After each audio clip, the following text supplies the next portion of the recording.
শুভ নববর্ষ সবাইকে জানিয়ে আজকে আমি ভিডিও নিয়ে চলে এসেছি।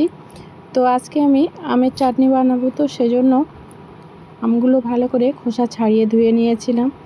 তারপরে একটা হাঁড়িতে অল্প একটু তেল দিয়ে একটু পেঁয়াজ দিয়ে দিয়েছি, আর একটু ফোড়ন দিয়ে দিয়েছি আমটা দিয়ে ভালো করে একটু নেড়ে দিয়ে দিলাম পরিমাণ মতো চিনি আর একটু এলাচের গুঁড়ো।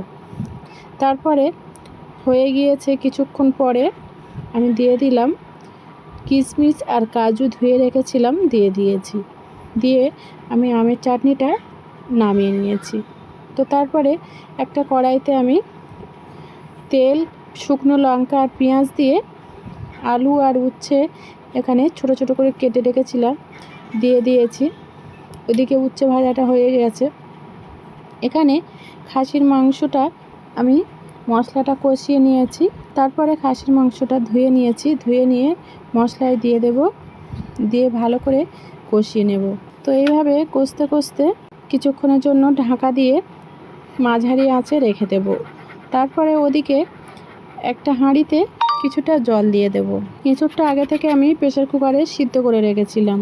তো তারপরে জলের মধ্যে কুচনো পেঁয়াজ আর দিয়ে দেবো কাঁচা লঙ্কা চেরা, দিয়ে দেবো কয়েকটা তেজপাতা ধুয়ে, দিয়ে আমি দিয়ে দেবো এখানে চিংড়ি ধুয়ে আমি কেটে রেখেছিলাম। তো তারপরে হলুদটা দেওয়ার পরে আমি চিংড়িটা দিয়ে দেবো। চিংড়িটা দিয়ে একটু নেড়ে চেড়ে দিয়ে দেবো একটু পরিমাণ মতো লবণটা দিয়ে আবারও ভালোভাবে একটু নেড়ে আমি এখানে ছোলা আর এঁচোড়টা সিদ্ধ করে রেখেছিলাম দিয়ে দেব চিংড়ির মধ্যে। তো তারপরে আমি দিয়ে দিলাম এঁচোড়টা দিয়ে ভালোভাবে এইভাবে নাড়তে থাকবো। নাড়তে নাড়তে একসঙ্গে এইভাবে যখন শুকিয়ে যাবে জলটা, অল্প একটু জল দিয়ে দেব, ঢাকা দিয়ে কিছুক্ষণ রেখে দেব। তো তারপরে একটা কড়াইতে আমি শুকনো লঙ্কা দিয়ে দেব, তারপরে দিয়ে দেব অল্প একটু তেল আর দিয়ে দেব রসুন থেঁতো করে রেখেছিলাম 2-3টে রসুন থেঁতো দিয়ে দেব, আর দিয়ে দেব পেঁয়াজ কুচি দিয়ে ভালোভাবে একটু নাড়তে থাকবো।